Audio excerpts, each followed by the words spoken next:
Hinggang nga rudan. Di oras tayo ko ko.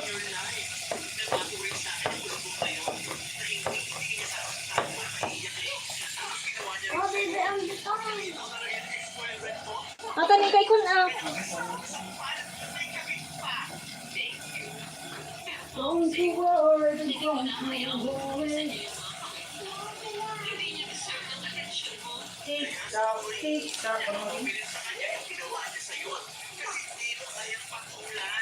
Nagtakila ko yun ako.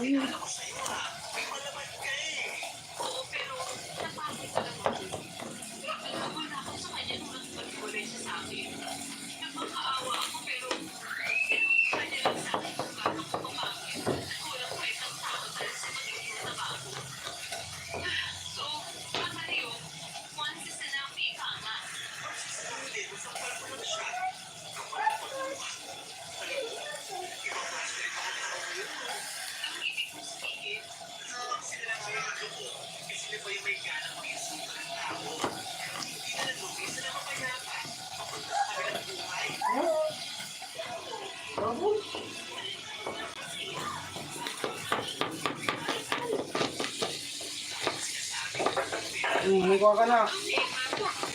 Hindi ko na-control mo. Hindi ko na-control. Ano man lang eh.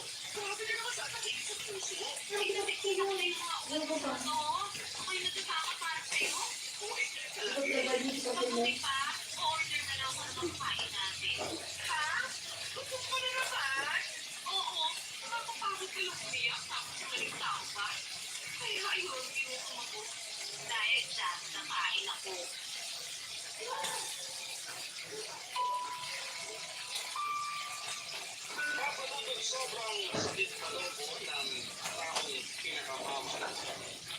At masahol pa doon pinagpalit niya ako sa babae ng apat na mas bayad at sexy sa akin. Naging insulto ko sa pagkakao ko kayong hindi naman ako bayad at sexy noong nakilala niya. Pero aminado naman ako na hindi pa ako kasing bigat ng timbang ko ng mga panahong iniwalayan niya ako. Siguro napabayaan ko rin talaga ang aking sarili. Pero kung iisipin, nagsimula lang naman ang noong nagdagigat. Magpapahingan mo kita ang dati lutok to. Dahil sa nangyari, lalo kong itinuon sa pagkain at sakit na naman Ito nga din pala din at apakauraya. Dito amin yung oras ton. Dato si ko na dita. No mo kahit dihaan. Nakalaog na nagpaspasog mo. Makauma pa ito ugali mo. Kapag din, sa tulad na pati nilagad ay sa ugali mo. Sikat lalaki, dapat sikat ay kadya. Makauma ta ugali. Sabi nga kahit mo sikat na pati mapusukan. Naan, kumala ka ito eh. Suka ko na ta-giant.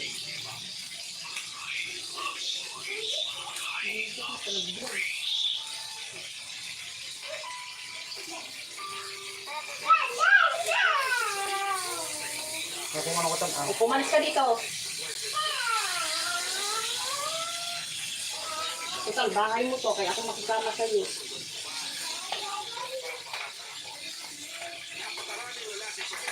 Bigat mong pakisamahan. Dala iba lang, ang pasugmod ka, pakla ka laubing. Daig mo pa'y kaubing.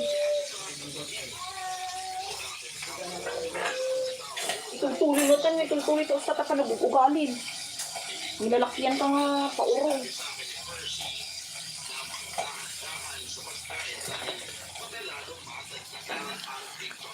Nadalay ba ang pasugod ka?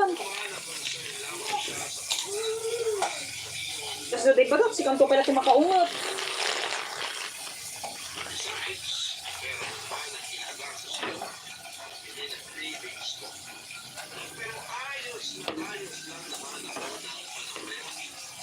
Netflix at bilang dati kong karelasyon. Wala ko ng maraming oras para magpapana ng pansin ang ibang aspeto ng buhay ko. Tulad lamang ng paggala kasama ang aking mga college na barkada.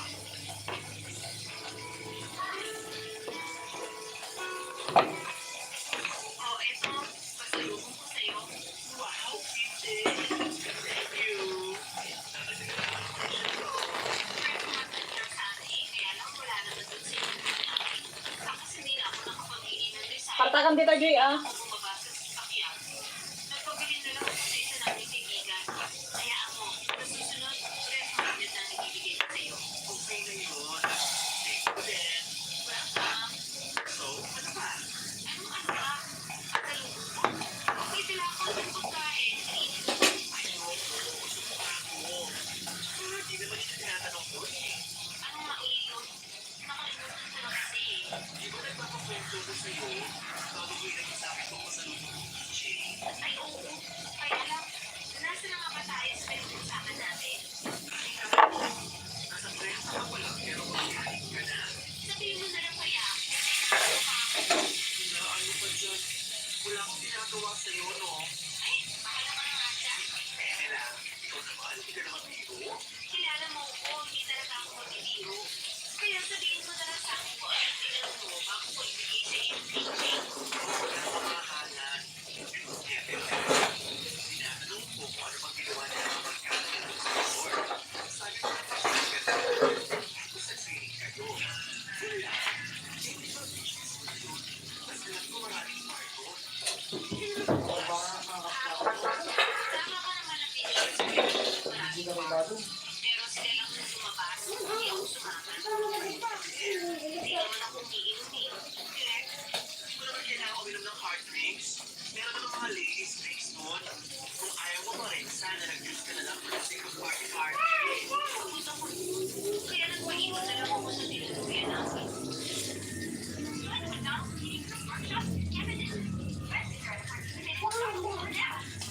At saan ka naman ang bahagod? Saan pa ba? Hindi sa biyahe. Tsaka after ng dinner na yun, nakapag-swimming na kami ng hapon hanggang gabi nung nagkayayaan sila. Kaya nga dapat mas lalo mong sinulit yung stay mo doon. Hindi ko pa nakikinig. Pagod na nga ako. Ayoko na magtiparan. Pero hindi ko na kaya kumagpagdagdag. Ay, ako ay talaga. O hindi mo iyon na. Sabi ko sa'yo, pagod ako. Oo na. Oo kaya lang pinalabanan sila. Actually, alis nila. Kapag-kapag tumatong, Joy.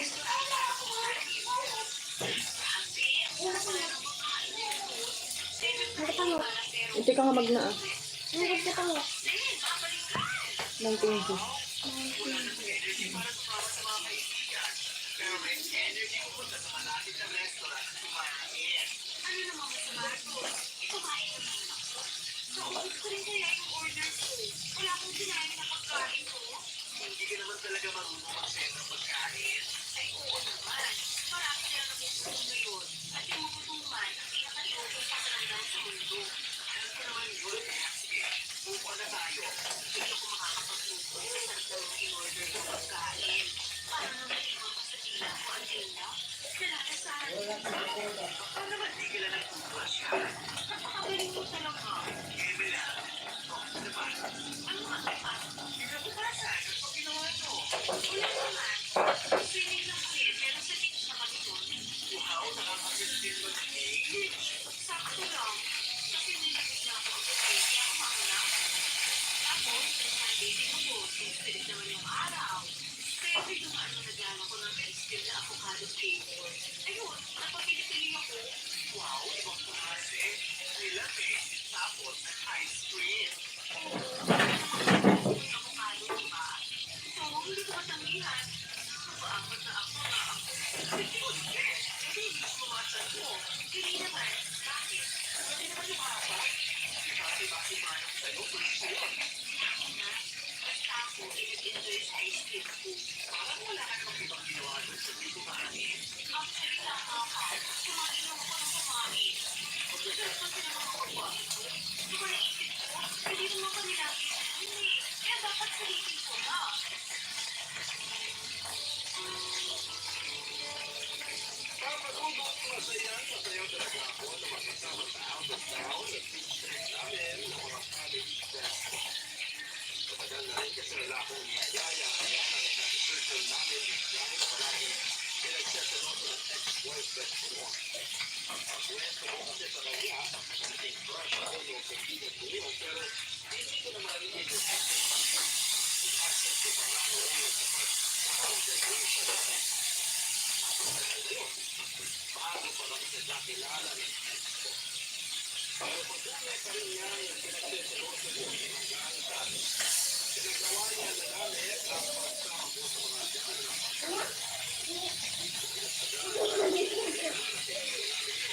Mama.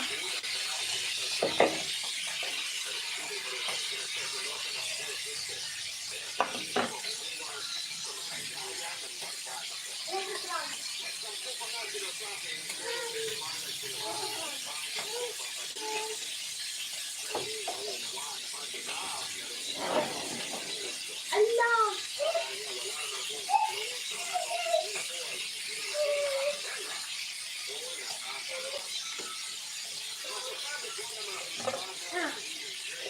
Ang bambu. Nasa prawda.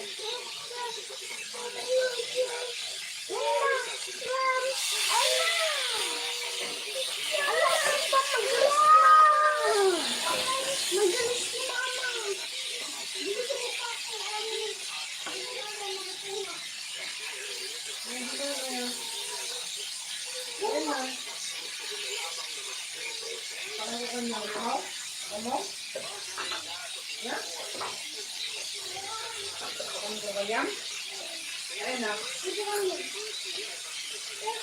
Diyan. No, awan di sana, awan.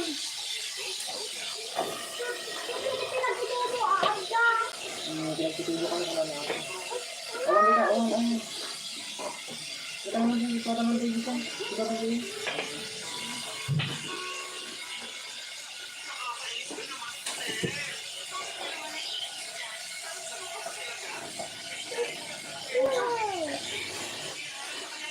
Sabi ba, awan. Awan na. Awan. Awan,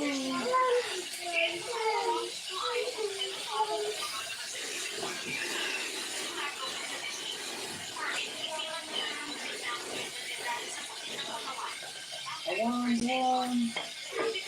Awan. Awan. Awan.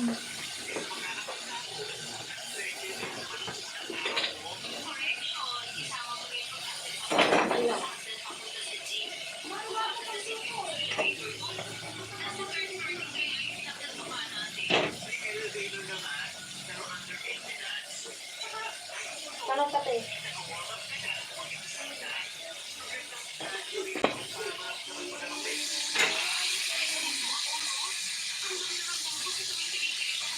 Yang sekarang ko makawala yan. Ayaw mo nga, di ba? Yung Sabi natin ko kanina. matampulong tao eh. Magagawa ko.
Oo, yun nga. Grabe. Yun na. Ewan ko ba? Magkita nga ako ng magdala ng vector tapos magkagalunin pa ako ni Coach. Ano yun? Maglulukot na lang kami.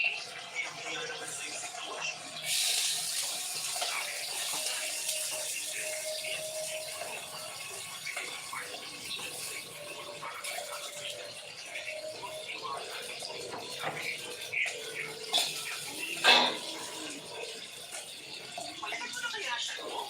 Pag pinalitan ko siya sa mga sasarangi, papalitan ko ng restaurant business. Mas maraming kita ko doon for sure. Alam mo, iwan ko sa'yo. Hinahain ka na ng sistema. May sistema ang kumain sa akin. Tsaka nagsasabi lang naman ako ng totoo. Hindi naman ako masaya sa pagpunta ng gym na yan eh. Sakit ang katawan ng inabot ko. Ay, okay ka ba masaya? Oo, parang alam ko na kung saan. Sa pagkain. Tama! Ay, pag kumakain ako, parang nakalutang sa alababa mga bago. Lalo na syempre kapag masarap yung kinakain ko. Tsaka mas nai-enjoy ko yun. Mas nagiging masaya. Akala ko pa palang masama sa pagkain. Pag-iwan na ako makapagkain. Hindi ka kasama. Sobra ko naman. Hindi ako masasorry. Eh, wag. Mabuti pa ako order na lang ako ng merienda. Naku, bagay talaga sa'yo pangalan ng kulit. Masyado kang makulit.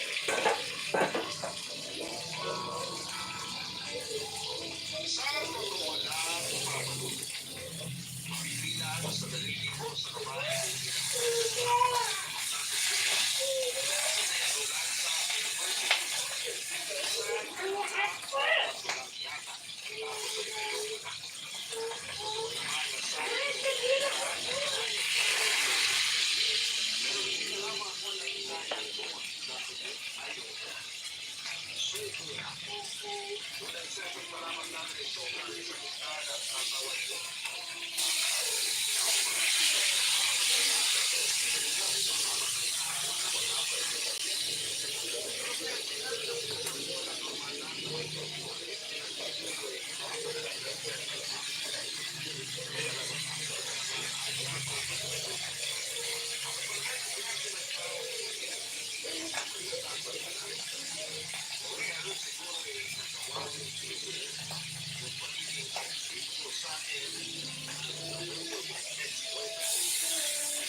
Sobrang daming carbohydrates.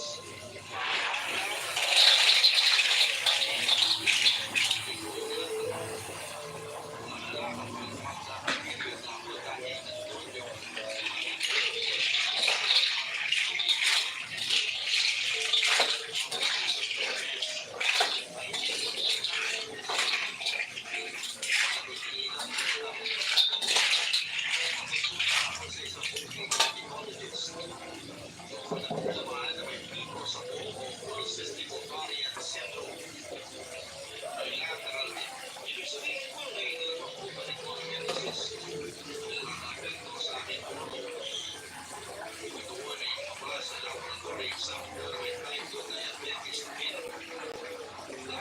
sa mga sakit ko ay lalo akong napusti. At imbis na gawin ang payo sa akin ang pagtulong, nabawasan yung patay patay na doon ang ginawa ko. Mas lalo akong nagpagkakaiyak sa pagkain.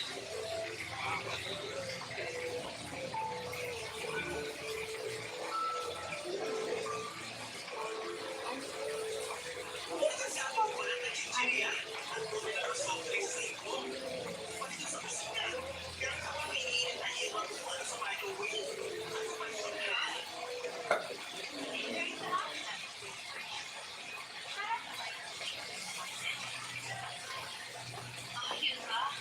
Tirang spaghetti. Ilang araw kasi rin ko kaiinin ko na. Yun lang din ko kainin din eh. Pwede ba magkasuyo? Bakit ko awat ako sa inipin? Hirap na kasi akong tumayo eh.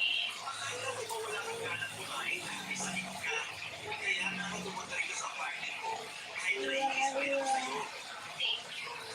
Pero naisip ko ayoko magpatalo sa sakit. Kaya kakain pa rin ako.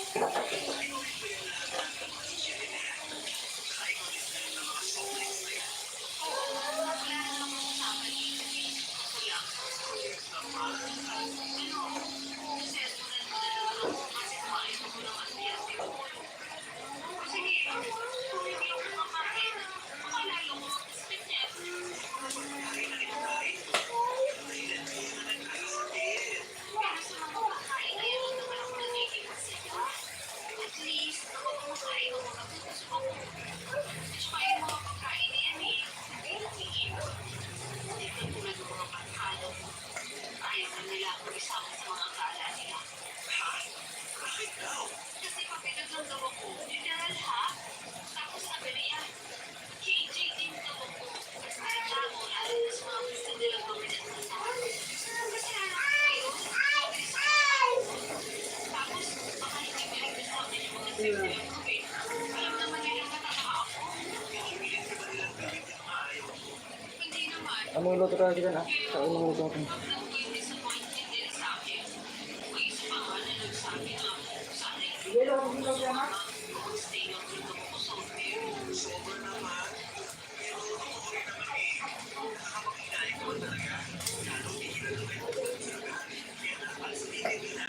Sinusulit ko naman kaya nga kinakain ko lahat ang pwede kong kainin.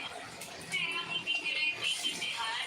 Palibhasa, hindi sila ang nasa posisyon ko.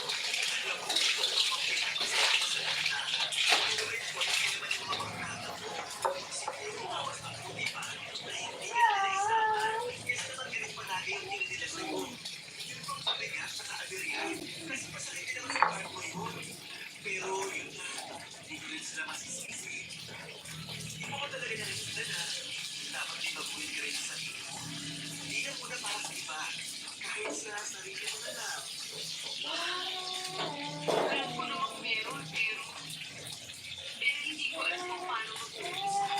Tsaka, natatakot ako ng Pasiklangan baka duwa nga salang. lalo na meron na akong nararamdaman sa katawan ko. Oo. Sa gynecology, tsaka sa endocrinologist, may ticos ako, tsaka diabetes. Taas din ang creatinine ko, tsaka blood pressure.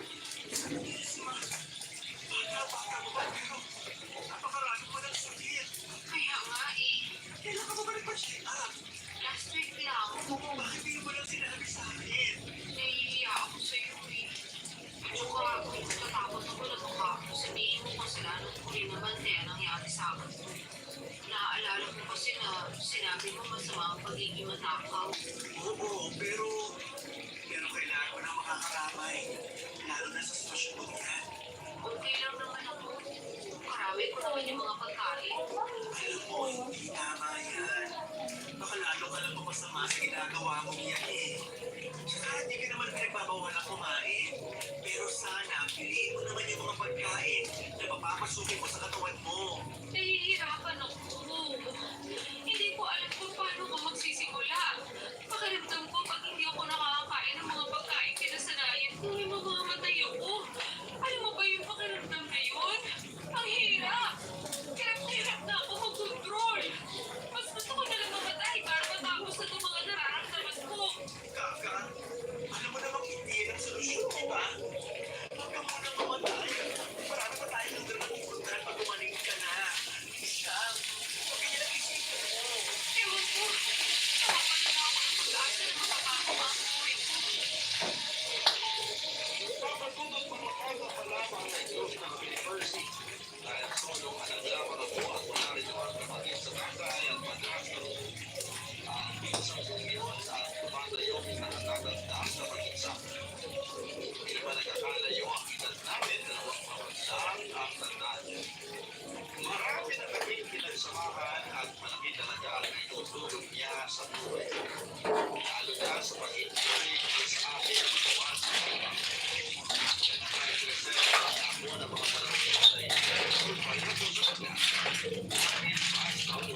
na ng mga kinakain ko sa kondisyon ko dahil ako mismo ang nawala ng kontrol.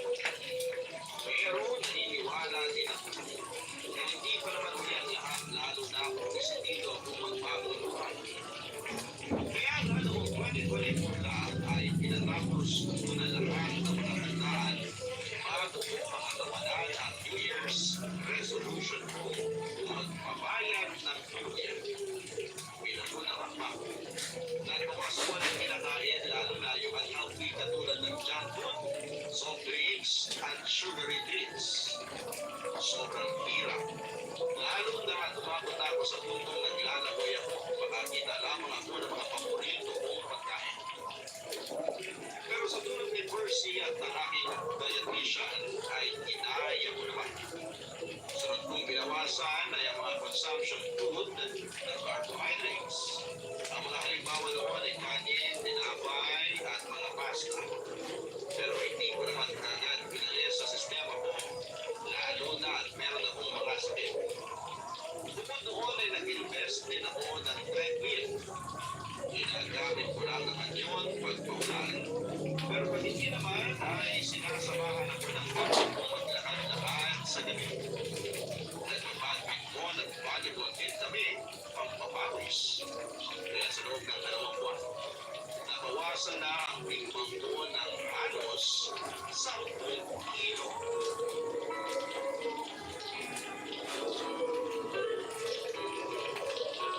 Ang intense ng double match natin dun sa dalawang foreigner. Oo nga, parang professional. Ayun, tuloy tayo. Ayan. Hayaan mo na, at least magwapo naman sila. Puta mga mata ko sa silay. Sa bagay, ako rin naman. Gusto ko yung kumukorte talaga yung mga abs sa tabi. Kasi pawis na pawis. Ay, sinabi mo pa. Pero speaking of pawis, grabe pawis mo dun sa laro natin ha. Maganda. Ayan. Ako nga, himal na himal eh. Kulang na lang lumay tila ako sa court. Kaway budol Para na pa akong hakapuin ng wala sa Pagpuligod oras. po. Pero wala naman Yeah? akong kita Hindi naman, pinabangan ako sa iyo eh. Nahalata ko nga sa reaksyon ng mukha mo. Kaya sinabi mo, Si Mama, awa naman sa'yo. Gano'n mo nang nararamdaman. Kaya saan ka magtagpayan? hindi naman siguro. At saka, alam mo ba pakiramdam ko, unti-unti nang kumakaling ang katawan ko. Talaga? Oo. Di ba nabawasan na ako ng timbang? 10 kilo rin yun. Kaya nga eh, alam ko naman napapalit ako. Pero malaking bagay na rin sa akin yung 10 kilong yun, no? Oo naman. Hindi mo yun ma-achieve kung hindi mo piniling tulungan ang sarili mo. Baka nga, imbis na makapagbawas ka ng ganun eh, madagdagan pa ng 10 kilo yung timbang mo kung nagpatuloy ka lang sa pagkain. Kaya nga eh, nangihinaya lang ako kasi ngayon ko lang na-realize ang importante ng pangangalaga ng kalusugan sa pamamagitan ng pagkain ng tama. Para man ang isa. Nahihiya ako sa sarili ko dahil hinayaan ko Para man ang kapisan. nawalan ako ng Nakoy. kontrol sa pagkain Mahal kasi ang singitik ang akala kuya ko ko. yun lang yung kakampi ko sa lahat ng mga problema ko sa buhay. Ay, sa totoo lang, nahihirapan pa rin akong disiplina. Na alam man di ka stay dati kibangit. Tapos di ka May bakit. mga araw na okay lang, magaan, na itatawid yung araw. Pero, meron na mabigat talaga. Anong mabigat? Yung bang hindi ko mapigil ang higa kasi gusto ko makapagpapay ng kinain. So, gusto ko pang kumain ng marami. Pero, alam ko na rin ang pwede. Nararamdaman ko yun kapag hindi ko nakakatawa. Alam mo na, ang hirap ng babae. Makakagay ko dyan. Bakit? May magas na rin. Pero gusto ko lang dyan. Proud ako sa'yo. Talaga? Kahit na mabagal yung progress mo? Hindi naman mabagal ang progress mo. Alalahanin mong nasa 2 buwan ka pa lang. Tsaka, Uwan. Awan dakdak silan. kasi sinubukan mo mag-diet para sa kapakanan mo. Hindi lang para sumexy ka. Para kumalik ka rin. Wala. Pagkakas ng mga pinagulong para lumipad mo.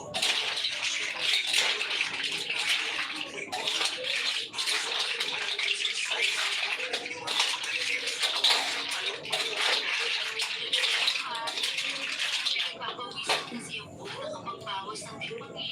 Gumaan talaga ang pakiramdam ko as in. Pakiramdam ko nga ibang tao na Ganda akong pati ka. kumanda rin yung sarili mo. At saka mahimbing na rin yung tunog ko. Umayos din yung tingin mo sa buhay.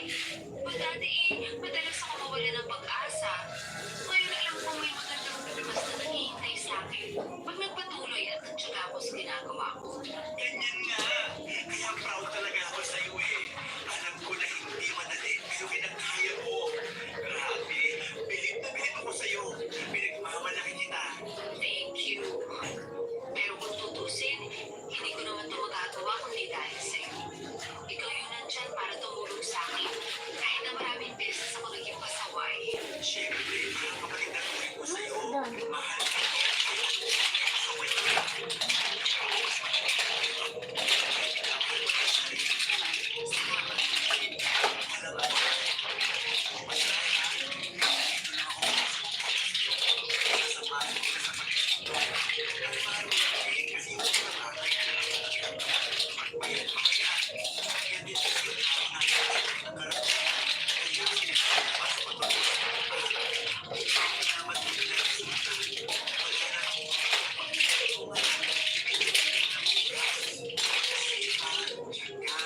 Disiplina at consistency ang kailangan para ma-achieve yung mabuti at magandang resulta para sa sarili mo. Papadudod malayo pa, pero malayo na rin naman ako. Sa kasalukuyan ay nasa 95 kilograms na lamang ako. Pasimbol ko sila. Ayaw ng bagay na ginagawa ko para Sabi na, mabawasan ang tipo. patad ko daw Hindi lang dito. ako doon nakafocus dahil ang ay tumaling ako. Maraming pagkumanan dito sa akin. Mas naging aktibo na rin po ako sa iba't ibang bagay at sports. Hindi na rin ako madalas sa kuyin at higit sa lahat ay natutuhan kong kumain ng tama at masustansya na naapayon sa kailangan ng aking katawan. Hindi ko pa na-achieve ang goal weight ko, pero hindi ako susuko, lalo na ngayon, na mas mahal ko na ang aking sarili. Sabi nga nila, kapag maayos ang tingin mo sa iyong sarili, naapektuhan noon hindi lang ang iyong pananaw. Magad mo? Hindi maging ang relasyon mo sa mga bagay at tao na nasa paligid mo. Bilang nasa pagganap may pako ng paggaling at pagbabawas ng timbang. Sinama mo na rin sa bucket list mo ang mga pag-counseling upang ipakonsulta ang mga naranasan ko na naging dahilan para maging obsess ako sa pagkain. Hindi kasi ang sabi ng dietitian ko, sadyang ako lang yung hindi mahanda ng mga panahon yun. Maraming salamat po, Papa Dudut, sa daling pamilya po ninyong i-area ang sulat ko sa programang Barangay Love Stories. Malaking bagay na makapagbigay ako ng inspirasyon sa ating mga kabarangay. Susulat ako ulit para mag-update sa latest kong timbang kung sakali na makahanap na rin po ako ng panibagong pag-ibig. God bless po sa inyong istasyon, Lord Power pa. Ang inyong forever kapuso at kabarangay. Kulit. Barangay Love Stories. Barangay Love Stories. Anong sayin mo sa Barangay Love Stories dito? Pagkwentuhan natin sa comments ninyo. Nagustuhan ang iyong napakinggan, ituloy yan via live stream sa www.network.com/radio. Mega Manila 97.1.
Unang pagkikita pa lang namin ay may nangyari na agad sa amin. Nagkaroon kami ng koneksyon, pero sa tama lang. Masaya naman siyang kasama, kaya nakulit ng ilang beses ang pagkikita namin na lahat ay nauwi sa pagtitipid. Maganda talaga ang koneksyon namin sa lahat. At ito ang naging dahilan para pinili niya akong mabunita. Hindi kami nag-ingat dahil nadala kami ng ticket ng katawan. Hindi ko yun natanggap kagad. Hindi naman ako handang maghihina pero nangyari na. Ayaw ko naman ipalaglag dahil para sa akin ay wala namang kasalanan ang lahat.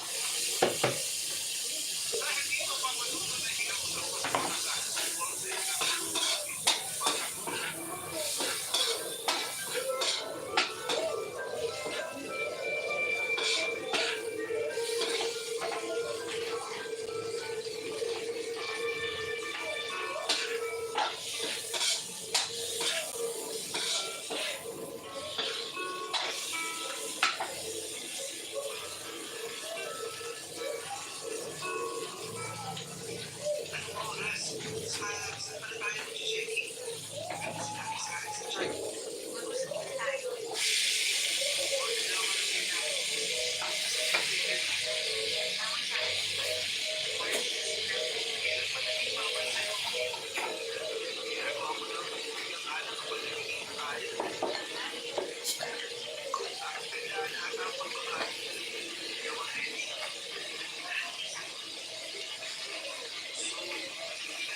Gusto mo siya.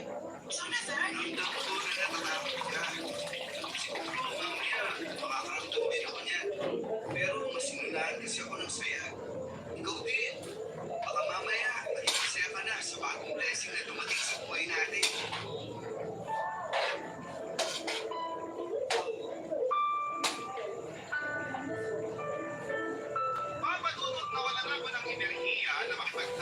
kay Jonathan. Kahit na ilang beses kong pinaramdam sa kanya na hindi biro ang pagkakaroon ng anak. Ayaw pa rin niya makinig. O ayaw niya lang pakinggan dahil masyado siyang in love sa ideya na magkakaroon na siya ng i-reflex sa Facebook. Tinawagan ito ang kanyang nanay para ibalita ang mga nangyari. Para mapahayag sa naging usapan nila papatulog. Ang mabait din ang nanay niya. Pagkatapos noon ay sinabi ni Jonathan na gusto ng nanay niya na tumira muna ako sa kanila habang nagpupunti sa bukid. Gusto nilang alagaan ako at ang magiging anak ko. Aaminin ko na na-touch ako sa mga sinabi ni Jonathan. Yun kasi ang unang beses na makita sa akin ang mga pagkakasya. Wala kasi ako nakakatawa siya. Lumaki ako sa dahil ko at ko ay sinusap niya para umalis sa trabaho. Hindi ko lang siya kaya nakatama nila ng asawa ko para makapagtrabaho. Umalis ako sa bahay ng tiyahin ko sa mismong birthday ko. Hindi ko alam kung saan ako pupunta noon. Bitbit ko ang dalawang malaking bag kung saan ilalagay ang mga gamit. Ang samantalay nakitira ako sa best friend ko. Umalis din ako makalipas ang 2 buwan dahil panayang parinig sa akin ng mga magulang niya. Nakahanap ako ng trabaho at nagsumikap. Mula sa pag-events days ay nakakuha na ako ng sarili kong kwarto. Unti-unti ay umayos ang buhay ko. Ito ang dahilan kung bakit natatakot akong mapalapit at mapamahal sa iba. Natatakot ako na isang araw ay abandonahin din nila ako tulad ng ginawa ng mga magulang at tiyahin ko. Kaya naman malaking pagbabago talaga sa akin at tinanggap ako ng Jonathan at ang kanyang nanay at masarap pa na yun. Ang pakiramdam, mapapalit.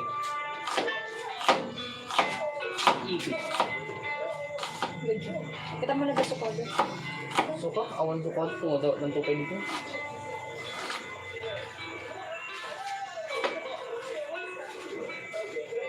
Ikaw pala si Lena. Opo, tita. Nanay.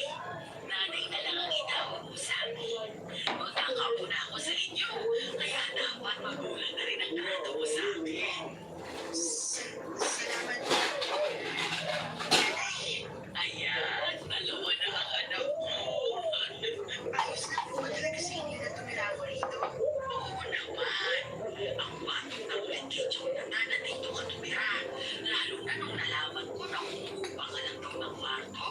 Tama ba? Opo, yun lang kasi yung kaya ng sahod ko eh. May mga kasama ka ba na tenants?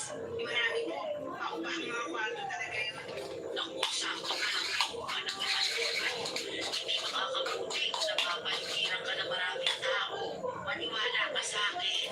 Mabilis basta sa mga buntis. Dito ka na lang talaga. Mas maaalagaan ka pa namin, Jonathan. Nasa po ba si Jonathan? Kasi siya Pabalik na yun. Pinabili ko lang ng pagkenda natin at saka ibang kailangan mo. nakakahiya naman po. Pero naman po ako. Ako na lang po gagastos sa mga pangangailangan ko. Ay, hindi pwede. Hati kayo ni Jonathan. Pag lumabas ang bata, sisiguraduhin ko naman na si Jonathan na ang magtatrabaho para masustentuhan lahat ng pangangailangan ng apo ko. Hindi ko naman po pwede iasa sa kanyang lahat eh. Kawawa naman siya. Makakapagtrabaho pa rin naman ako. Makakapag-ipon pa para maghanda sa pangangailangan ko at sa iba pang mga pangangailangan namin mag-ina. Lena, naisip ko lang, paano kaya kung pagkatapos mong manganak ay huminto ka na sa trabaho? Para naman matutukan mo ang anak mo.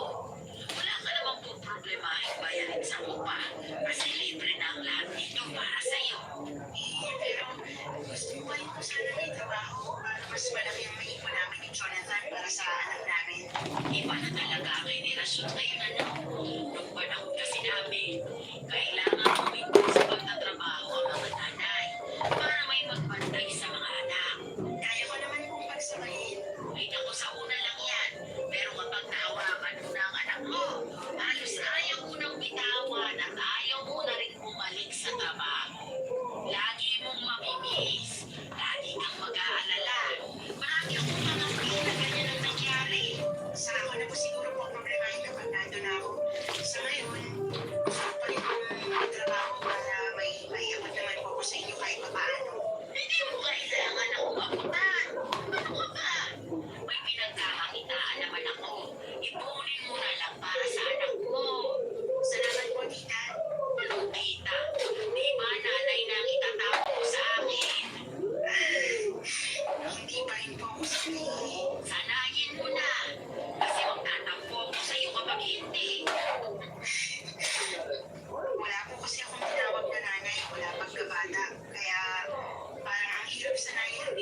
Bakit silang salitang yan?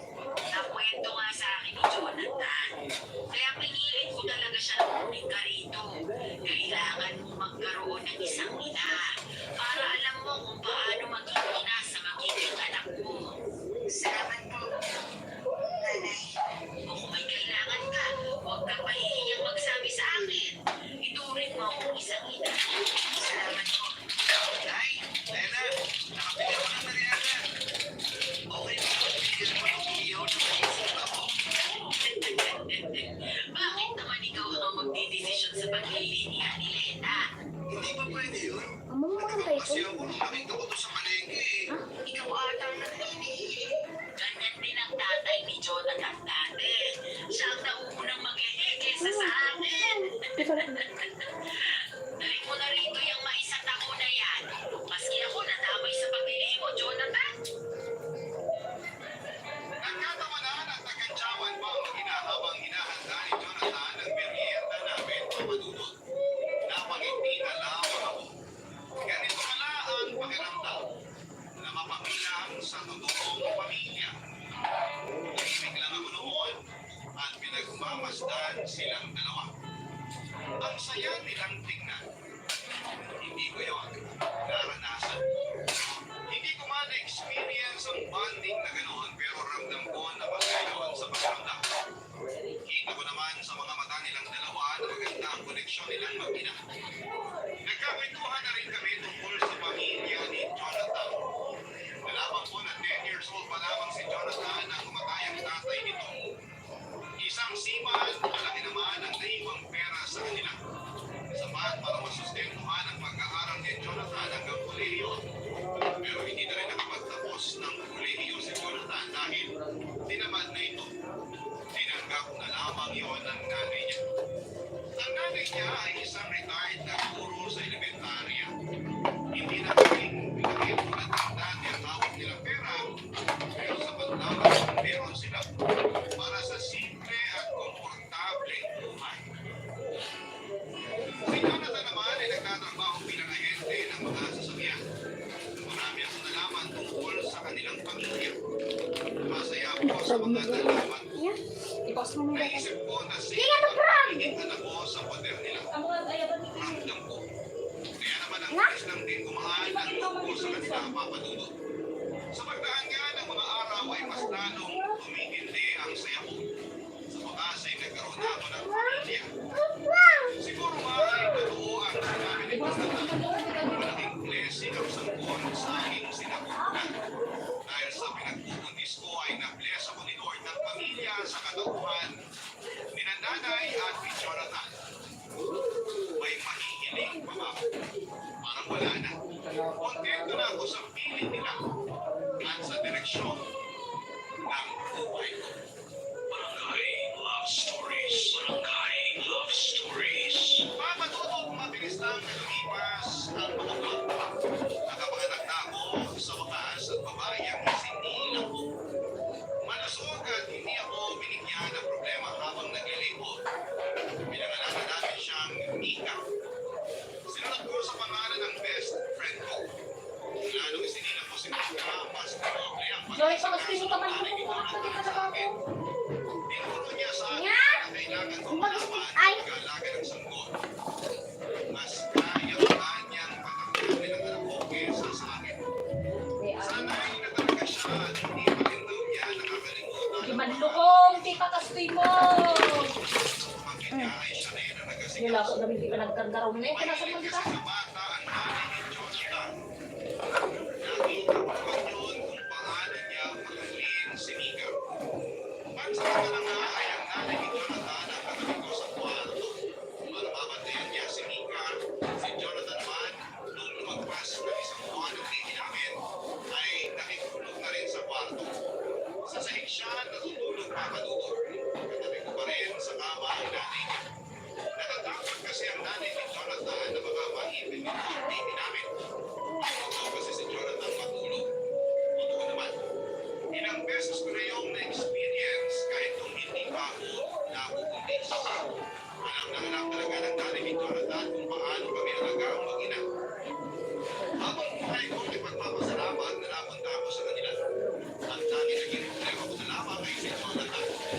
Napansin ko kasi na after kong manganapin, parang pininaman ko siya pag-alaga ng mga namin. Hindi ko man siya inuobligan gawin oras-oras ang pag-aalaga. Pero napansin ko kasi na parang hindi pa siyang gawin ko. Papaluto.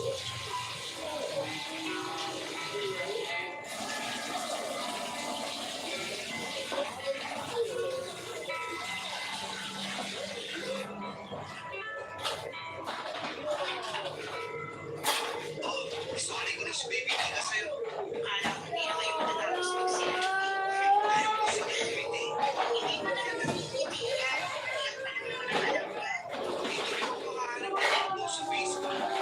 Maayos lahat ang gawa namin dalawa. Kahit flirt ang kumako sa kanya, ilalike pa rin niya sa Facebook. Basta baby, kumalit na yun. Sige na. Bakit nga pala face-to-face kahit wala ka namang pasok ngayon? Holiday, di ba? Nag-long weekend. Sa bakit nga, hindi mo alam naman sa bahay kung makapurma ka para magliligawan sa labas. Selos ka ba? Sabi nila kapag kakapanganak pa lang ng babae, nagiging silosa raw. Totoo ba? Ay, naku. Alam mo, set up natin. Nagsasama tayo para sa bata. Wala tayong relasyon. Oo na. Talaga to. Lagi na lang ako sa pamilya. Paliwanag mo na kaya kung bakit nakapurma ka? Para maganda ang selfie namin ni baby. Oh, tapos na kayo mag-selfie. Magupad ka na. Grabe to. Kakapanganak lang. Gusto na agad akong umaran. Uy, bakit yung luto na ang tahimik bago tayo tumira? Ang ibig ko sabihin, balik ka na ng pambahay para komportable ka na matulungan mo na lang sa pagpapantay kay baby. Iaalis ako. Saan ka naman pupunta? Ako. Kasama ko ang kapitano at tropa ko. Ayun na. Kaya nga ako nakabihis, di ba? Hinihintay ko na lang yung tropa ko magsusundo sa akin. Eh bakit hindi mo na sinabi sa akin? Hindi mo alam pinaalam. Bakit ako magpapaalam? Eh wala naman tayo. Diyos! Seryoso ako. Alam mo naman kailangan kita sa mag-aalaga ng baby natin eh. Pwede na, Nay. Hindi nyo nga ako kailangan eh. Magpasikip lang ako sa bahay. Hindi naman pwede iasa na natin sa nanay mo lahat na mag-aalaga sa anak natin. Gusto naman niya. Kahit na, responsibilidad natin ng anak natin. Tatlong araw lang naman ako mawawala. Lunes ng gabi. Hindi ko na ako. May pasalubong pa ako para sa'yo. Tatlong araw. Long weekend, di ba? Sinusulit lang namin. Minsan lang kasi makapagbakasyon. Marami pa namang lumigil sa kapitan. Baka naman pwede magpasko na ngayon. Nakita ko kapapanganak pa lang eh. Hindi pwede. Nakapag-ambag na ako sa tutuloyan namin at sa gas. Susulitin ko na. Ipabayan mo na lang yung abag mo para ipagdagdag natin sa pambili ng diapers at vitamins ni baby. Lalong hindi pwede. No refund sa ambag. Kawawa naman mga kasama ko. Tulong mo yung ambag mo. Ganado na yung budget eh. Sana kasi sabi ka lang sa akin para napag-usapan natin kung pwede kang tumulong. Ano naman ang gusto eh. Hindi lang naman ako magbabakasyon. Pero parang lagi ka nakabakasyon eh. Kahit nandito ka lang sa bahay, hindi kita halos nakikita pumapasok dito sa kwarto para tulungan ako kay baby. Saka ka na pumupunta rito para mag-selfie. Hindi nga pumupunta pa ako eh. Wow! Parang utang na loob ka na ang baby na pumupunta ka pa rito sa kwarto. Iba? Mali ata pagkakasabi ko. Sorry, nabigla lang.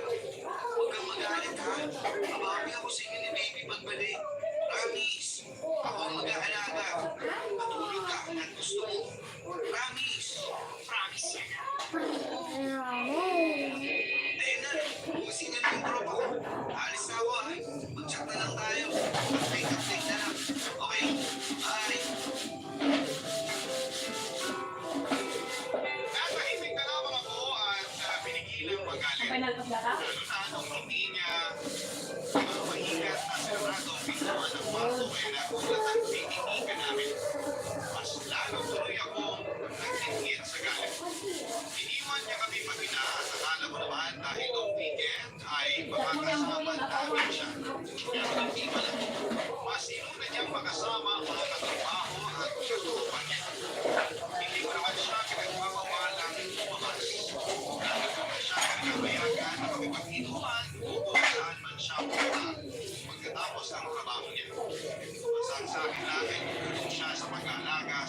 namin.